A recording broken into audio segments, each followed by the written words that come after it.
Right now, decentralized finance is actively pricing pre-IPO shares of SpaceX, which is, an asset traditional finance won't even let you publicly trade yet. Welcome to another episode of the Token Trends Weekly podcast. I'm Max Ledge. And I'm Sasha Coin. Today's deep dive is honestly pretty wild. For the longest time, DeFi has basically just been crypto trading crypto. Right, totally siloed. Yeah.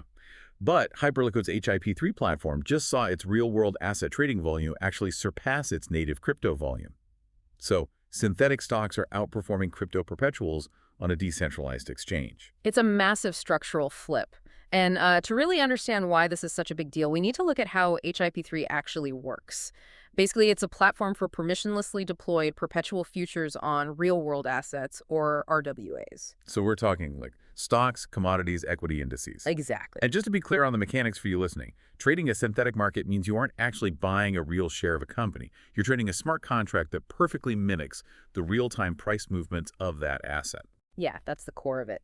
And the permissionless part is key here. It means builders are essentially bypassing the SEC, clearing houses, and, months of red tape to just spin up a derivative market overnight. Which is wild. So instead of a walled garden, it's this borderless financial sandbox where DeFi execution speed finally meets TradFi assets. Right. The infrastructure is totally abstracted away. External teams just use Hyperliquid's existing 24/7 decentralized settlement and risk engine. So wait, does this mean the traditional barriers to creating derivative markets are essentially just gone?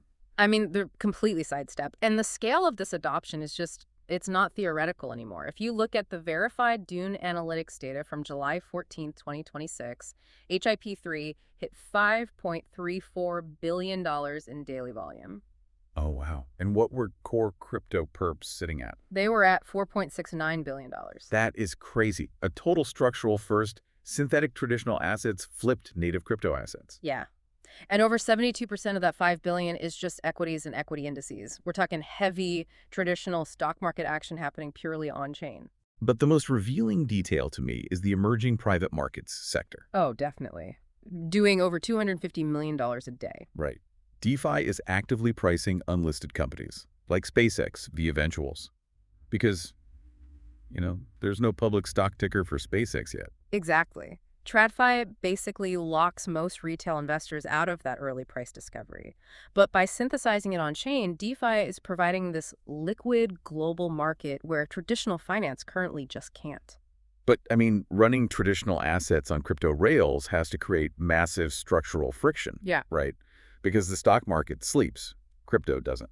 Yeah, that creates what we call the weekend effect. Right, because when Wall Street closes on Friday at 4 p.m., traditional liquidity just completely freezes. And you see that immediately in the HIP-3 volume. It drops from roughly $4.5 billion on a Tuesday all the way down to $458 million on a Saturday. That is a massive drop-off. It is, and it means funding rates and Oracle prices completely decouple from underlying liquidity. You're trading a synthetic asset when the real asset is frozen in time. Which puts immense strain on the system's pricing mechanisms. Because the traditional market is closed, the decentralized system relies completely on off-chain price feeds. The oracles. Yeah, the oracles, to know what the asset is worth. But injecting off-chain data into a smart contract creates a huge security gap. We just saw this structurally fail with the Bonzo Lend exploit. We did, yeah. A third-party super oracle had a flaw, and it allowed a tiny token's price to be artificially inflated off-chain. And the attackers used that manipulated data to drain, $9.05 million? Yeah, which was 77% of the platform's total lock value. Just gone. So I have to push back here.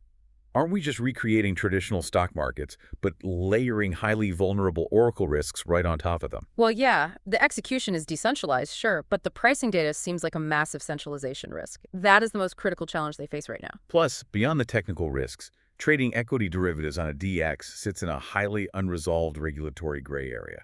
Which is exactly why Hyperliquid and the Phantom Wallet just filed a joint request to the CFTC. They're asking for DeFi-specific regulatory exemptions. So they aren't hiding in the shadows.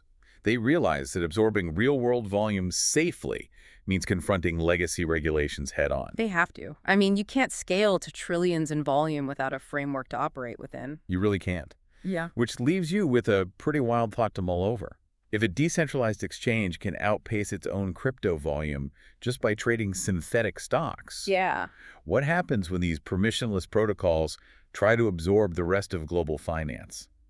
I mean, think about the global debt markets or commercial real estate moving on-chain. It's going to be a wild ride. Definitely. Thank you so much for joining us on this deep dive. Don't forget to subscribe to the Token Trends Weekly podcast so you never miss out on where the chain is moving next. Catch you next time.